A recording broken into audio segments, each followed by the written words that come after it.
lembrando, né? Boa noite para todo mundo. Eu sou Janiele, eu sou uma das idealizadoras aqui do Clube Acadêmico, que é uma iniciativa que tem como objetivo ajudar as pessoas na vida acadêmica, tanto para a escrita científica quanto para análise de dados. E aí a gente já tem crescido assim num ponto de ajudar as pessoas a enfrentarem os medos da academia, da pós-graduação, enfim, a ajudar as pessoas a terem um rendimento melhor dentro da academia, tá? Se vocês quiserem saber um pouquinho mais sobre a gente, é só clicar no link aqui da bio e você vai ver todos os nossos serviços, todos os produtos que a gente oferece gratuitamente e os nossos serviços pagos também. E toda sexta-feira tem live do clube. Lembrando, né, que em setembro a nossa live deu uma atrasadinha, mas retomamos com tudo. Semana que vem a gente fecha esse ciclo, tá? Então, sem mais enrolação, vamos começar. Já são 19h38, né? A nossa live de hoje vai falar sobre explorar os dados com gráficos. Como eu falei no iniciozinho, nós temos trabalhado nesse ciclo de live, né? Coletei meus dados, e agora? O primeiro ponto que a gente fez foi uma discussão sobre isso. Coletei o dado, o que eu vou fazer com esse dado?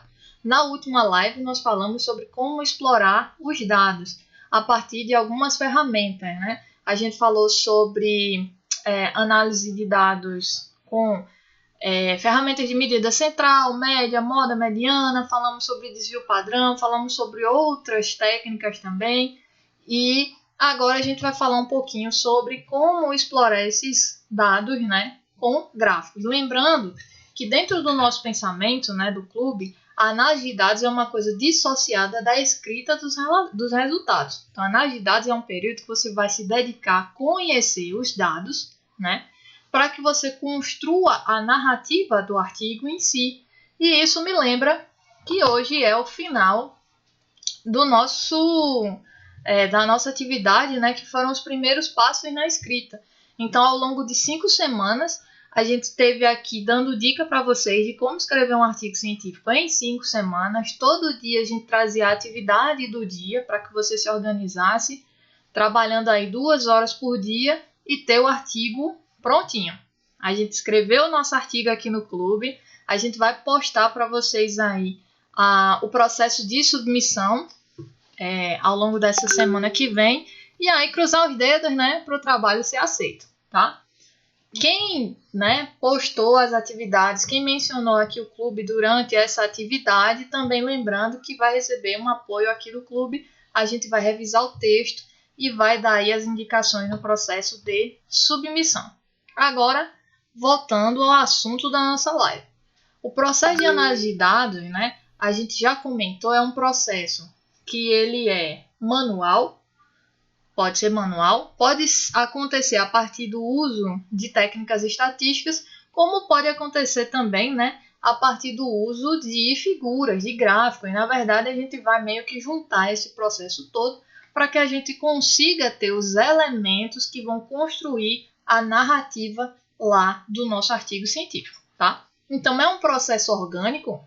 Eu gosto muito de falar isso porque é um processo orgânico no sentido de cada um ter um jeito de fazer isso. O que eu estou fazendo aqui é alertando vocês, trazendo dicas, mas vocês vão desenvolver o mecanismo de vocês de fazer essa análise de dados. Contanto que respeitem, né, a premissa do processo todo, que é seguir o seu objetivo de trabalho, né? Então, quem viu lá no YouTube, viu que analisar é explorar, né? E aí a gente vai continuar essa ideia da exploração dos dados hoje. Lembrando do nosso personagem anteriormente, né, a Dora Aventureira, uma das maiores exploradoras de toda a televisão mundial, a Dora somos nós, né? Nós somos o pesquisador, aquele que vai explorar. O nosso caminho, né, são os dados que nós temos para chegar em quê? Ao nosso objetivo. E quem vai nos guiar até isso daí é o mapa, né? É o nosso objetivo, nossos objetivos específicos, na verdade. Eu quero atingir o meu objetivo geral e eu vou fazer um caminho a partir dos meus objetivos específicos, observando as características dos meus dados para chegar até a resposta da minha pergunta, concluir o objetivo da minha pesquisa, tá? Então, essas premissas vocês têm que ter em mente quando começar a análise de dados. Mas nessa conversa toda, Janiele, qual é o papel dos gráficos, né, na análise de dados? Uma coisa que eu vou falar aqui, às vezes, é gráfico e figura. O que é um gráfico? Um gráfico é uma representação de dados. E o que é uma figura? Uma figura, no contexto da escrita científica, pode ser um gráfico, pode ser um mapa, pode ser uma foto. Qualquer representação, né, no sentido gráfico, de construção de identidades, vamos dizer assim, que possa estar lá no artigo científico. Então, você pode nomear lá no seu trabalho como gráfico 1, gráfico 2, como o mais comum é usar figura 1, figura 2. Por quê? Geralmente nós vamos ter fotos, representações textuais, infógrafos, né, ou infográficos, e isso daí tudo, no final das contas, se chama figura. E para a gente nomear, fica mais elegante chamar tudo de figura, mas eu já vi TCC, tese, que nomeia como gráfico. Então, quando eu falar figura, lembrem que eu estou falando de gráfico também, que às vezes eu não me policio pelo vício de sempre usar o termo figura, mas tanto faz, figura ou gráfico, vai depender da regra de submissão lá do seu trabalho, tá bom? Então, qual é o papel, né, do gráfico, ou seja, a representação de dados, na minha análise dos dados? Quem sabe, qual que é, né, aproveitar que hoje tem uma galera aí, qual que é o papel dos gráficos na análise de dados? Alguém poderia me dar uma sugestão, né, de qual é a função dos gráficos aí dentro do processo de análise de dados e também qual seria, né, o papel desses gráficos lá quando eu coloco no meu trabalho científico? Alguém? Parece aquela piada, né, que o pessoal faz de aula remota que o professor fica alguém, e ninguém responde. Eu sei que tem um delay também, né, entre o que eu falo aqui, onde vocês recebem a resposta e me devolvem aqui o comentário. Não é uma coisa tão dinâmica. Mas, né, se alguém aí souber qual é o papel dos gráficos ou quiser dizer para você o que é o papel dos gráficos na análise de dados. Enquanto eu tomo água aqui, eu vou dar um tempinho para ver se alguém responde. Dessa vez com cuidado para ele não derramar. Então, os gráficos, dentro da análise de dados e na escrita científica, ele tem a função de comunicar. Mas comunicar o quê? Ele vai comunicar tanto no processo de análise de dados, como ele vai comunicar informações na apresentação dos dados, que são processos distintos. Então, nessa fase que nós estamos de análise de dados, isso, Gleitson, obrigado por me salvar, ilustrar a informação. Ele vai ilustrar com o objetivo de comunicar. Então, quando eu comunico os meus dados a partir de gráficos, né, eu posso ter isso a partir da análise de dados e da apresentação dos dados. Nessa fase que nós estamos agora, da análise de dados, o que é que nós estamos fazendo? Nós estamos fazendo uma projeção dos dados para quê? Para visualizar padrões, para visualizar tendências, para auxiliar no processo de descrição e interpretação dos dados. Isso aí eu posso fazer por ferramentas distintas, né? No caso, por tipos distintos de gráficos. Uma vez que eu consigo me empoderar, né, dos meus dados, ou seja, que eu consigo compreender o meu conjunto de dados, as respostas que eles trazem à minha pergunta, eu vou pensar em estratégias de apresentar esse dado. Isso aí vai para o meu texto dos resultados. Então, ao final dessa análise de dados com gráficos, eu tenho que ter uma ideia de qual gráfico é o melhor para que eu possa projetar os dados e atrair a atenção do meu leitor, né? Para que, por exemplo, deixe claro a ênfase em um ponto específico que eu quero mostrar para eles da minha tese, né? Daquilo que eu estou lá desenvolvendo. Ou seja, eu posso também querer que esse gráfico ele ilustre uma determinada opinião ou uma determinada conclusão daquele meu conjunto de dados. Então, eu vou comunicar-me através dos dados, tanto para a compreensão do meu conjunto de dados, quanto para a apresentação desse conjunto de dados. Quem nunca, né, pegou um texto e foi primeiro olhar as figuras? Isso é muito comum, a gente olhar as figuras. Por quê? Chama mais atenção do que o texto em si. Então, uma figura bem construída, uma figura representativa, já é, né, um bom passo para você ganhar aquele leitor e fazer seu trabalho ser compreendido. E uma vez que o seu trabalho ele é compreendido, ele vai ter mais chance de ser o quê? Citado. E isso é bom, porque você quer que a sua teoria, você quer que o seu trabalho ele seja reconhecido. E como é que ele é reconhecido? Sendo citado. E aí você, né, ganha os louros da academia. Você vai ser reconhecido por aquilo que você escreveu.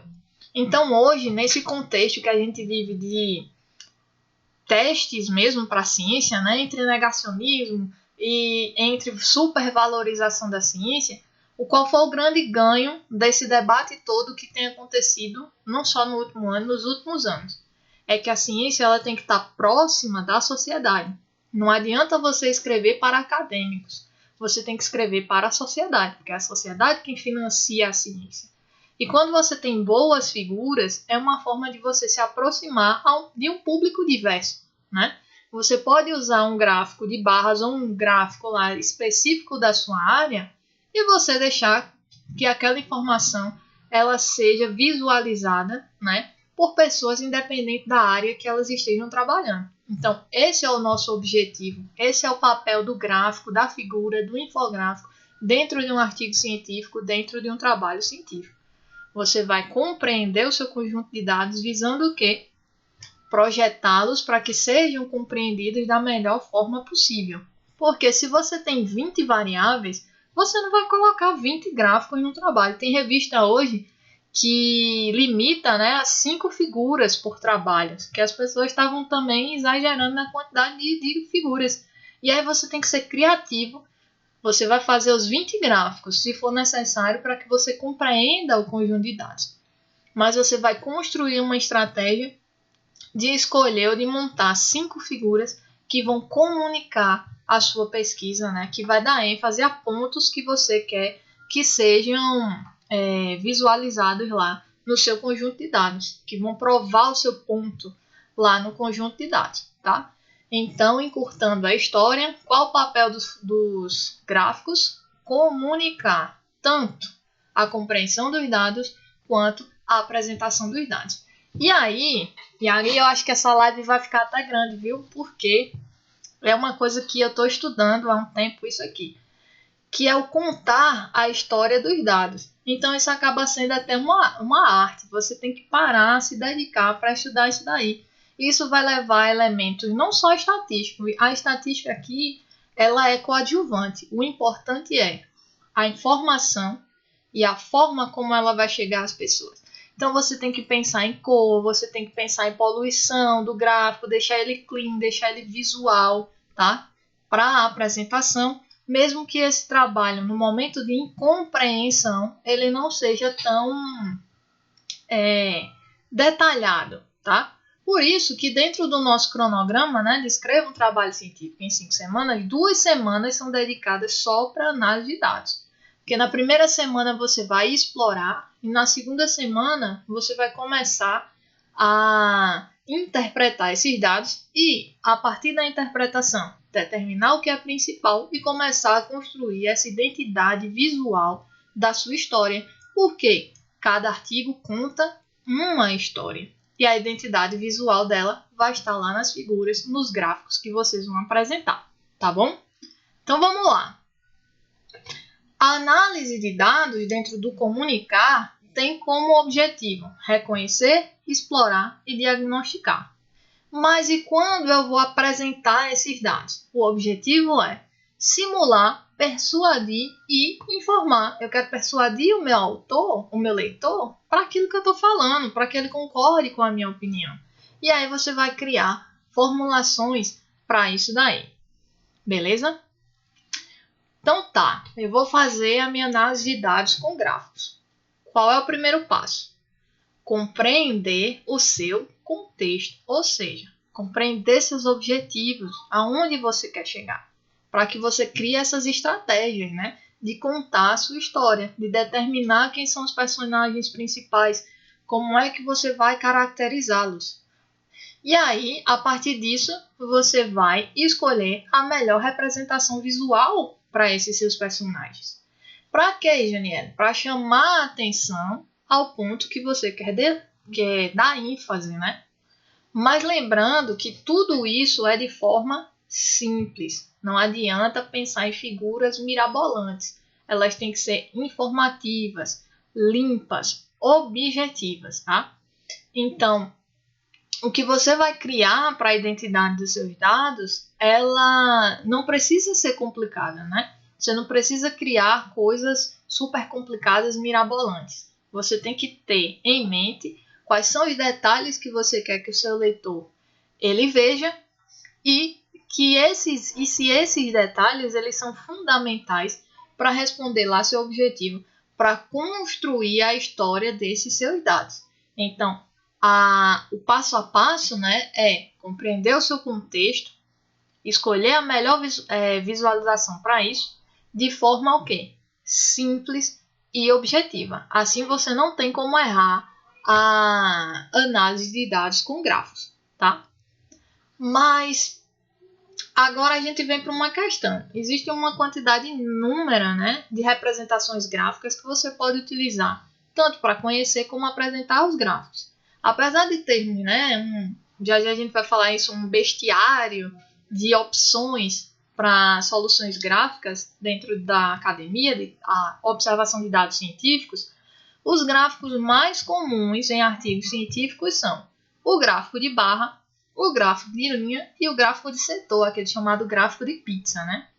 O gráfico de setor de pizza ele tem sofrido muita crítica, porque ele acaba pode trazer uma informação falsa para aquilo que você está mostrando. Mas quando a gente vai pensar no gráfico que a gente vai usar para explorar ou para apresentar, a gente tem que conhecer o quê? O nosso conjunto de dados, que a gente fez lá na live passada. Eu tenho dados categóricos ou eu tenho dados contínuos? Isso aí é importante para quê? Para que eu escolha a melhor representação visual desses dados. Por exemplo, quando eu uso um gráfico de barras, e aí o gráfico de barras, eu posso ter o gráfico de barras na vertical, posso ter o gráfico de barras na horizontal, eu posso ter o gráfico de barras empilhado, tem variações do gráfico de barras. Mas o que é que os gráficos de barra comunicam? O que eles falam, né? Eles são usados para representar dados categóricos. Ou seja, eu fui lá no meu conjunto de dados, eu fiz uma coleta, coletei aqui nesse ponto A, nesse ponto B, nesse ponto C. E isso não é contínuo. E aí eu posso sim usar um dado de barra categórico. Um gráfico de barras, tá? Eu não tenho réplicas disso daí. Aí sim eu posso usar um gráfico de barra, porque eu não posso representar, por exemplo, médias com gráfico de barra. Não seria interessante. Eu tenho que trazer para o leitor a ideia de que é uma média e que lembrem lá da live passada que essa média ela dispersa, né? Então, um gráfico de barra ele vai ser usado para representar dados categóricos, né? Dados brutos categóricos, tá? E aí você vai ver se o seu conjunto de dados, se a sua variável pode ser representada a partir desse tipo de gráfico. E os gráficos de linha, né? Voltando para essa ideia dos gráficos mais comuns, barra, linha e setor.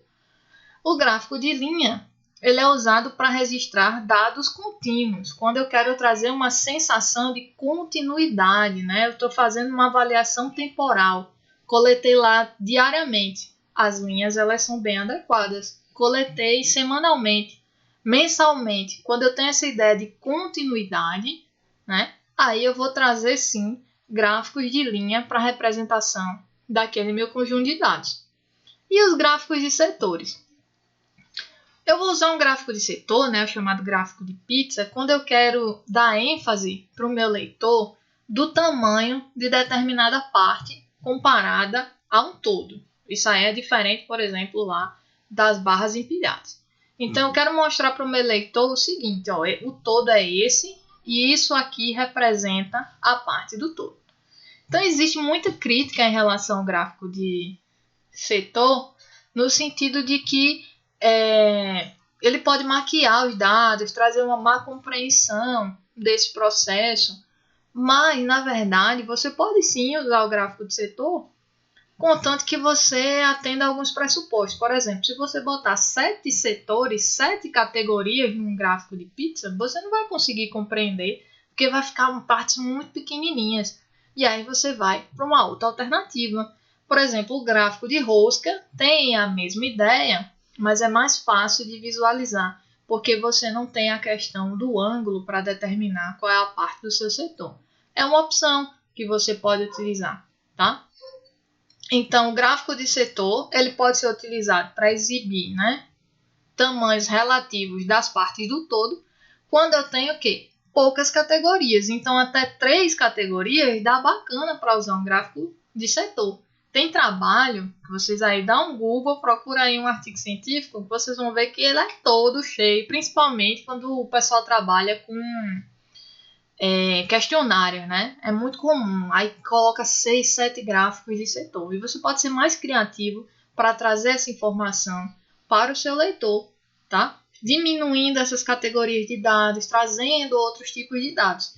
E aí eu vou comentar com vocês, né, os gráficos que eu chamo, né, na verdade o que eu chamo de um bestiário de opções para representações gráficas de dados. A maior parte dos artigos, isso aí é um artigo que fala que 90 ou 80% dos artigos vão ter ou um gráfico de barra, ou um gráfico de linha, ou um gráfico de setor. Vai aparecer isso daí. Mas existem inúmeras opções, como eu já comentei aqui para vocês. Temos os box plots, temos os scatterplot, né, os gráficos de dispersão, radar, barras empilhadas, histogramas. Tem um monte de opções. E você pode até dar um Google, né? Gráficos para dados tal. E aí vai aparecer também algumas informações sobre isso.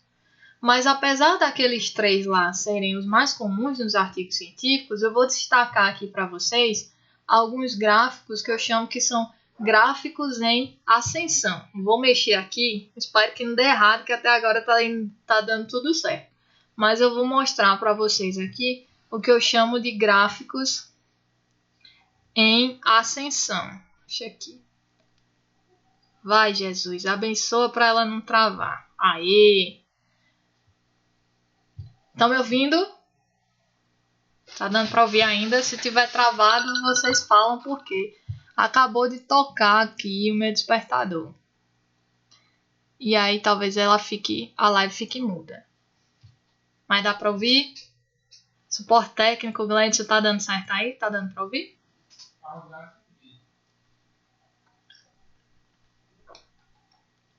Para mim voltou aqui.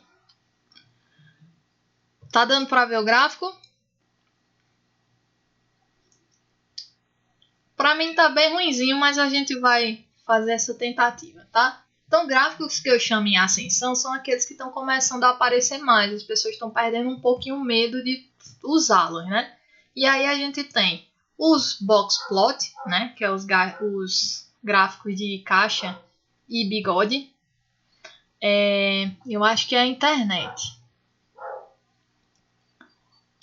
Deixa eu tentar aqui voltar para mim.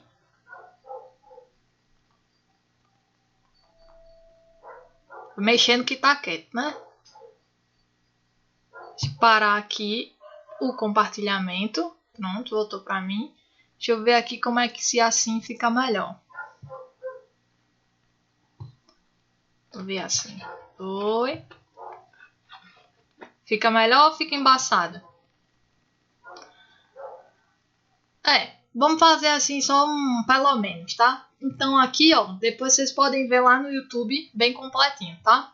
Então o gráfico de box plot são as caixinhas e bigodes, né? Isso aí é lá da graduação, eu vi isso lá em 2004, nas aulas de estatística. Aí a gente falava dos gráficos de caixa e bigode. Todo mundo só fazia estudar para fazer a prova, não vi, na verdade, quase ninguém olhando, usando, mas agora está em ascensão, está melhorando. As pessoas estão usando mais. E o que é que comunica um gráfico de box plot, né? Ele vai mostrar para o autor, né, qual é a tendência de distribuição ou de dispersão desse seu dado. Então, lá no meio, eu vou ter a média ou a mediana, ou seja, você vai escolher usar média ou mediana. O tamanho da caixinha, vou colocar até aqui, né? Como interpretar esse gráfico. A linhazinha no meio vai ser a média ou a mediana. O tamanho da caixinha vai representar a dispersão desses seus dados. Os bigodinhos, né? Eles vão trazer aqui, ó, o valor mínimo e o valor máximo do seu dado. Deixa eu virar aqui. O valor mínimo e o valor máximo do seu dado. Aqui, ó. E daí você já economizou até uma tabela, né? Porque você não precisa colocar um boxplot e uma tabela. Vou voltar para mim aqui. Deixa eu ver se aqui fica melhor. Aqui fica melhor. Mas vou voltar aqui para mim. E aí, você não precisa, né, colocar a tabela, média, desvio padrão, essas coisas, porque eu já estou vendo, já está lá dentro do meu conjuntinho de dados, ou do meu boxplot. Então, eu vou usar quando eu tenho, por exemplo, repetições dentro do meu conjunto de dados, tá? Então, se eu tenho um dado só daquela medida, eu não posso usar um boxplot. Mas se eu tenho repetições, né, réplicas, o ideal é que eu use o gráfico do boxplot, para que o leitor ele consiga visualizar essa dispersão daquela média que eu estou colocando lá, tá? Depois do boxplot, um outro gráfico que eu gosto, né, que as pessoas também estão usando mais, são os gráficos de dispersão. Então, o gráfico de dispersão, esse scatterplot, ele é usado para demonstrar a relação entre duas variáveis. Vou fazer outra tentativa de mostrar para vocês. Então, vejam aí o gráfico. O scatterplot é esse daí, só que esse daí é um scatterplot mais legalzinho, né? Por quê? Cada pontinho desse aí está representando a relação entre a variável do x e a variável do y, que é o objetivo do gráfico de dispersão, né? Demonstrar a relação entre duas variáveis. A linha, né, significa o quê? A tendência de distribuição desses dados. Se vai ser linear, pode ser que seja logarítmica, pode ser um outro tipo de tendência de distribuição, como a gente viu também lá na live passada. E estão vendo aí que existe uma sombra, né, entre a linha azul e a linha vermelha. O que é essa sombra? Seria o erro padrão, né, de dispersão dentro desse conjunto de dados. E o telefone superaqueceu de novo. Então tá carregado, Gleice?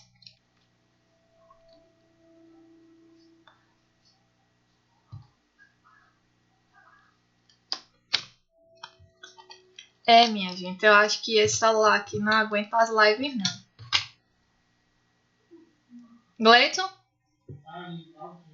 Superaqueceu. De novo?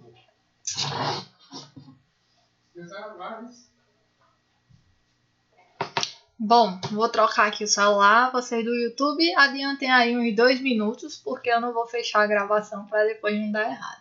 Mas o telefone, ó, superaqueceu. Deu ruim. E a gente ainda tá perto da metade aqui do processo. Só aparece esses nomezinhos. Oh, meu Deus.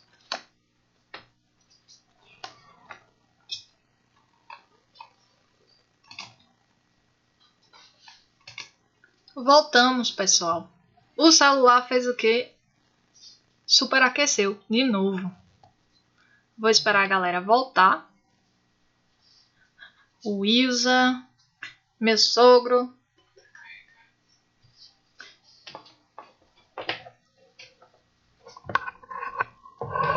Oi.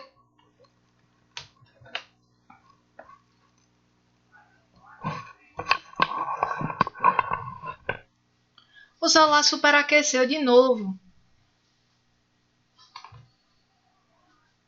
Aqui. E eu perdi aqui, mas voltamos. A gente tá no scatterplot, tá?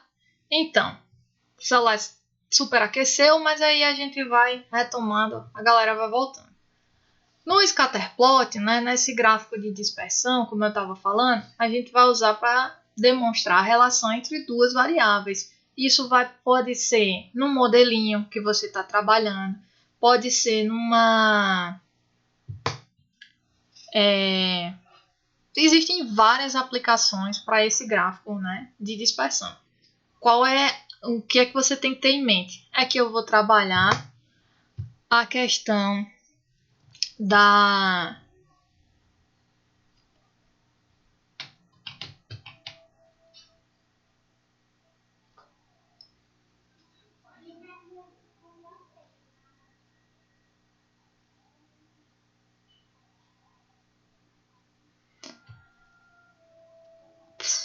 Eu vou trabalhar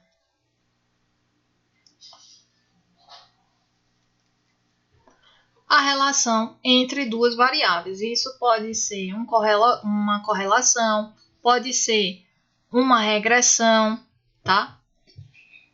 E por isso... tá ruim, viu? Se eu soubesse... Os telefones aqui são diferentes. Vamos botar aqui nos dados móveis para ver se melhora. Pronto. Agora vamos para os dados móveis para ver se melhora aqui a conexão, tá? E aí, pessoal? Estão me ouvindo? Melhorou agora? Agora acho que vai melhorar.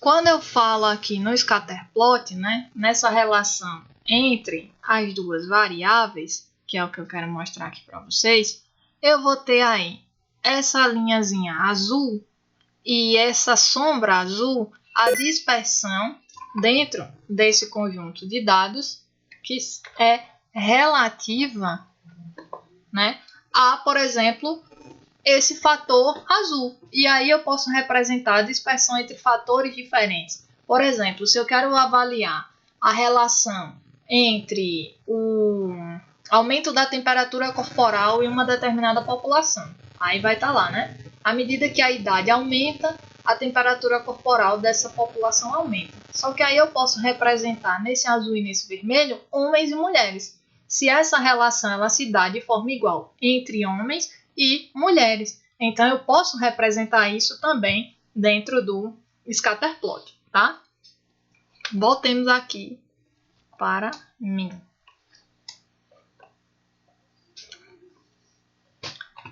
E tome bug aqui. Eita, Jesus, abençoa. Então, vamos lá. Outro gráfico que está na moda, que eu tenho gostado muito, muito mesmo, é esse aqui, ó. Que é o Bubble Plot. Deixa eu ver aqui é melhor. O gráfico de bolhas, né? O Bubble Chart. E depois eu sugiro a vocês darem uma olhadinha lá no YouTube. Porque o Bubble Chart, que é esse gráficozinho aí, eu tenho usado muito eles. E ele é uma derivação, né, do scatterplot, só que eu posso usar aqui mais de uma variável. Eu posso trazer uma ideia, na verdade, mais de duas variáveis. Eu posso trazer uma ideia de tridimensão para esse gráfico. Então, como é que eu vou usar esse bubble para representar alguma coisa, né? Eu posso levar em consideração o tamanho da minha bolinha. Então, eu tenho lá uma relação entre a variável x, né, e a variável y, e o tamanho da minha bolinha vai dizer qual é o tamanho dessa relação. Quanto maior, né, maior o ponto de encontro entre aquelas duas variáveis lá. E eu posso colocar também na terceira dimensão fatores. Eu posso colocar aliás, a terceira dimensão já é o tamanho, né? E eu posso colocar até uma quarta dimensão, que é, por exemplo, um outro fator. Eu posso dividir por cores. Um exemplo, eu pego a renda per capita, né? Renda per capita de uma determinada população, e eu coloco no Y a expectativa de vida dessa população. Ou seja, quanto maior o dinheiro que ela ganha, a renda per capita, maior vai ser a expectativa de vida. E aí eu vou fazendo lá a minha dispersão. E aí eu coloco bolinhas maiores para dizer quanto da população está, por exemplo, com aquela melhor, vamos dizer assim, né, relação entre renda e expectativa de vida. A população, a maior parte da população, né, vai estar ali no meio, entre metade da renda per capita e parte da expectativa de vida.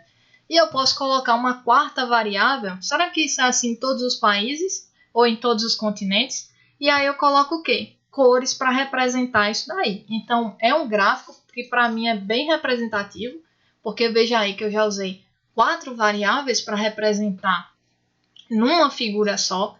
É muito didático, é fácil de visualizar, fácil de construir também. Então, é uma ferramenta que para mim ela está em ascensão, né? Anotem aí, tá?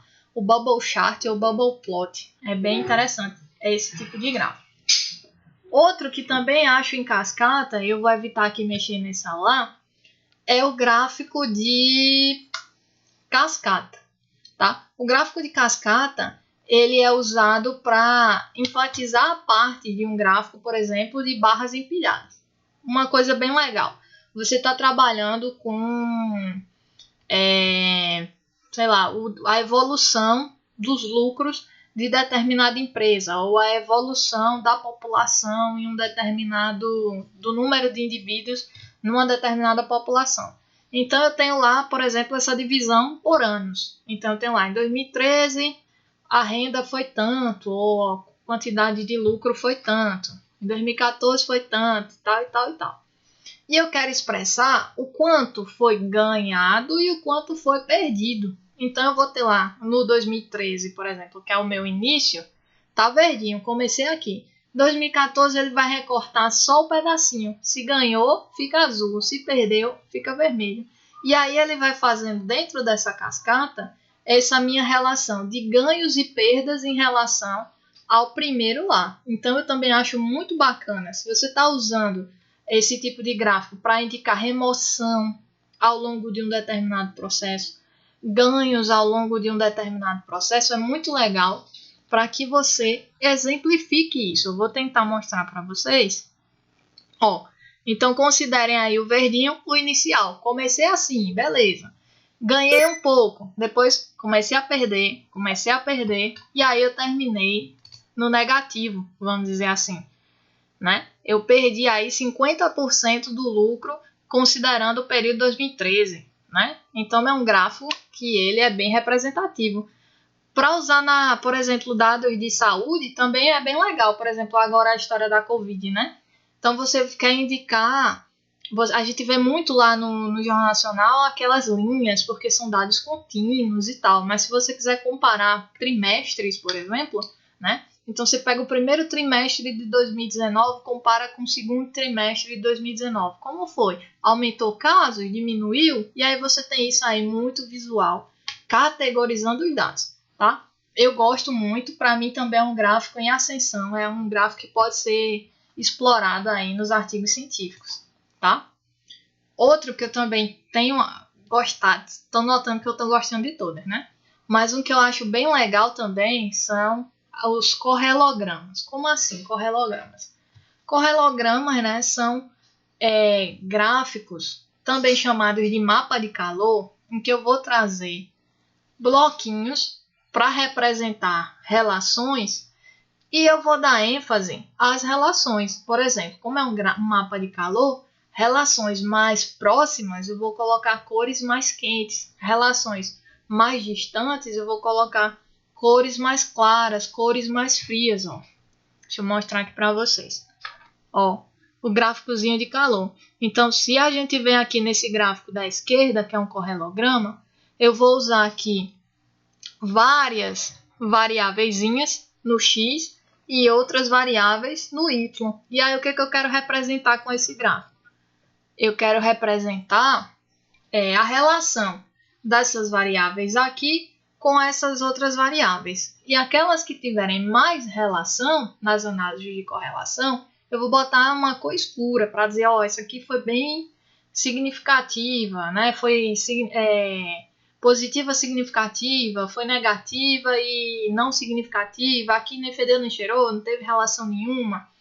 Então, é uma alternativa de você, por exemplo, substituir uma tabela de correlação por uma figura de correlação, um correlograma, tá? O mapa de calor eu também acho bem legal, quando você tem muitas categorias para representar dentro de um conjunto de variáveis. Eu fiz até esse exercício essa semana para uns dados que eu estava analisando e eu achei que ficou interessante, né? Coloquei lá no meu X, por exemplo, o número de... deixar mais claro. Nos meses de seca, né? Por exemplo, eu tenho lá 5 meses de seca, 5 meses de chuva no meu estudo.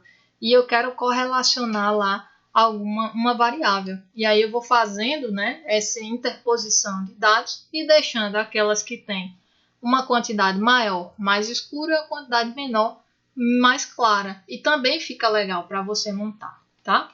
Então a gente não precisa ficar preso a gráfico de barra, de linha e de setor. Tem muita opção por aí.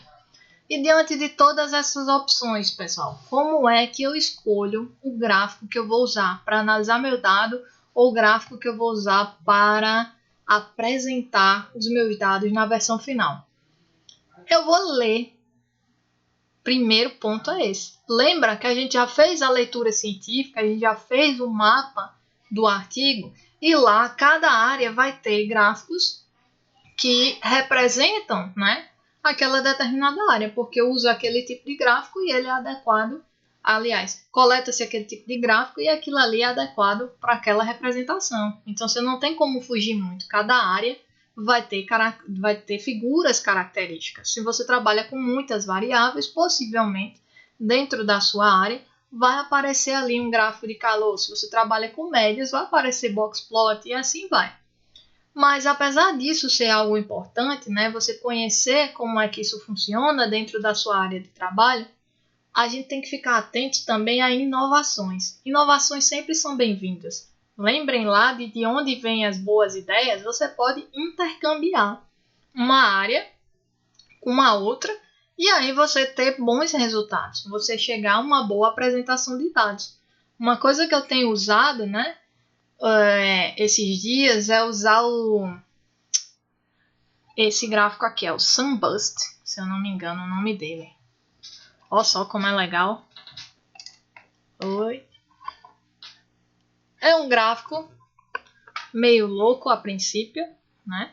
Em que você vai ter aí, ó, na verdade o que é isso? São gráficos de pizza, né? Fundidos que estão mostrando aí relações, né, de proporção dentro de uma determinada variável, tá? Então, esse tipo de gráfico é extremamente comum em trabalhos de biologia molecular, né? Então, se você está fazendo trabalho de biologia molecular, de genômica, é muito comum ter esse tipo de gráfico. E aí, eu achei interessante que ele seria adequado para mostrar o meu conjunto de dados, o conjuntinho de dados aqui que eu estou trabalhando. E eu acho que foi muito feliz essa descoberta aí, né? E eu tenho trabalhado com ele, tem sido meus queridinhos, né? O Bubble Chart e esse gráfico aí. Eu estou tentando aplicar eles em muita coisa. E obviamente que isso aqui é um trabalho de acertos e erros, né? Você vai construir N figuras, como eu falei no início, você vai explorar, mas você vai escolher qual que é aquela, né, melhor para a representação dos seus dados, aquela que vai ficar lá comunicando a mensagem que você quer fazer. E nesse contexto que a gente está trabalhando, eu quero também dar ênfase a uma coisa, que é os infógrafos, né, e os abstracts gráficos, né? Então tem muito periódico hoje que ele pede para que você faça um resumo gráfico do seu trabalho, mostre em uma figura o resumo do seu trabalho. E isso é um mercado de trabalho, para falar para vocês, na verdade. Tem gente que vende esse serviço. Por quê? Não é tão simples. Você tem que me dar a ideia, ó, eu quero mostrar isso aqui, o objetivo do trabalho foi assim, assim, assado. E eu vou resumir numa figura todo esse seu trabalho. Então é um exercício muito grande, por quê? Quando o leitor chegar lá no site da revista, a primeira coisa que ele vai ver é o quê? Pá, seu infógrafo, né? Seu gráfico. E aí, ele vai compreender ali todo o seu trabalho a partir daquela figurinha. Então não é uma coisa simples. Você tem que pensar muito e desenhar também não é tão simples. Eu conheço pessoas que têm uma facilidade assim de no Paint construir um infógrafo que eu fico assim, nossa, né? Eu não faria isso. Existem alguns sites na internet, né, que permitem, tem o Canva, por exemplo, é uma ferramenta para você construir. Eu acho um pouco limitado para biologia, para ecologia, mas para outras áreas é muito prático usar o Canva para fazer infógrafos, né? Abstract Graphics. Tem o BioRender também, que eu uso, é muito legal, só que só dá para fazer uma figura na versão gratuita, você tem que comprar. Tem o Illustrator, que você pode utilizar também, se você tem mais facilidade para desenhar. Eu estou fazendo um curso, né? Me falei para vocês essa semana que eu gosto de um curso. E eu estou fazendo um curso que é exatamente isso, como comunicar dados acadêmicos, né? E a instrutora, ela usa o Illustrator. É assim, fantástico. O conceito, toda essa coisa do design, essa filosofia todinha é muito bacana. Mas nós temos que estar atentos a isso. E se vocês forem olhar os artigos, não é trabalho amador, são coisas assim muito bonitas. Tem revista que dá o tapa gráfico, né? Você dá assim uma versão mais ou menos e eles fazem o trabalho de edição disso daí. A Elsevier, que é uma editora, né? Ela oferece esse serviço também. O clube também oferece, viu? Mas existem inúmeras plataformas que oferecem esse serviço, mas de qualquer forma você tem que pensar o que você quer. O designer só vai desenhar. Você é que tem que trazer a essência desse seu trabalho em figuras, tá? Então pensem nisso também.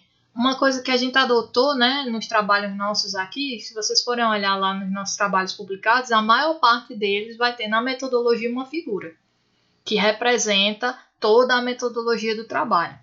E isso também é muito bacana. Você vai trazer o que é um infográfico, na verdade, um infógrafo. Seria um conjunto de figuras com poucos textos que trazem uma informação. Então, isso tem livro didático, isso tem artigo científico, isso tem em cartilha, isso tem em folder. Então, pensar graficamente a informação que você quer falar hoje é fundamental, tá? Usando poucas palavras e muitas figuras, tá? Isso daí é bem legal, vocês têm que começar a pensar nisso daí também, trazer essa inovação, tá? E para a gente finalizar, né, tá quase no finalzinho, eu quero trazer 2 lembretes para vocês. Toda essa conversa, ela vai se resumir no seguinte ponto. O que você tem que extrair dessa análise gráfica e dessa análise matemática, vamos dizer assim, dos dados, é qual é o seu resultado. Então, eu fiz o meu gráfico de boxplot, separei lá as minhas categorias. Eu vou olhar para ele e vou pensar, qual é o meu resultado? Eu vou anotar. Lembra que a gente falou lá na última live? Bota isso num PowerPoint, coloca lá seu resultado e escreve. Qual o resultado? O que eu estou vendo nesse resultado? Estou vendo isso aqui. Escreve de forma bem grosseira, porque não é a seção resultado, você está analisando. Então, o que você está vendo? Qual resultado que você está vendo? Estou vendo isso aqui, beleza. O que isso significa? Né? O que esse resultado significa?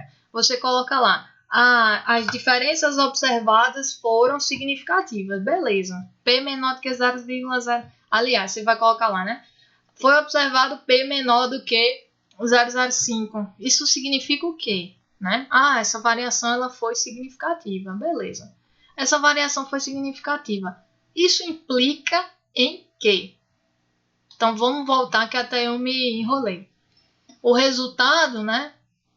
Eu fiz o meu box plot e vi as 2 médias. As médias, quando eu fiz a análise de variância, eu tive um P lá igual a 0,0001, por exemplo. Então eu olhei para isso, o que eu vejo? A diferença, né, entre a média de A foi isso, a média de B foi isso. A diferença teve um P igual a 0,00. Tá. Esse é o meu resultado. A minha média é essa, o meu P é esse. É o meu resultado. E o que isso significa? Significa que a diferença entre esses dois períodos ela foi significativa. Beleza, eu já sei o resultado, sei o que ele significa. Mas isso implica em quê? Essa diferença significativa implica em quê? Qual a minha interpretação para isso daí? E aí eu vou colocar tudo isso escrito, né? Então eu vou escrever o meu resultado, vou trazer a minha interpretação e o desfecho, né? A implicação, que é o quê? A conclusão daquele resultado. Para mim, essa conclusão é o que eu chamo de ponto de discussão. Cada vez que eu estou fazendo isso lá no PowerPoint, coloco o resultado, minha interpretação e a possível conclusão daquele resultado, que é o que? A implicação. É o meu ponto de discussão. É quando eu estiver lá escrevendo o resultado de discussão daquela sessão, eu vou me ater àquilo ali para trazer discussão, para referenciar a partir dessa conclusão. E a gente usa isso aqui no clube, né? Nossos mentorandos, quem faz o curso, eles utilizam isso daí. Eu vejo que tem dado muito certo para algumas pessoas que têm uma extrema dificuldade da escrita. Eu não consigo escrever. Mas aqui, como é informal, né? Escreva, eu faço assim, só escreva. O que vier na sua cabeça, escreva. Aí faz tudinho. Quando chega lá no resultado, não, travei, não sei escrever os resultados. Como é que eu vou sair daí? E aí o que é que eu faço? Volta lá. Você não já interpretou? Vamos mostrar para o povo agora essa sua interpretação?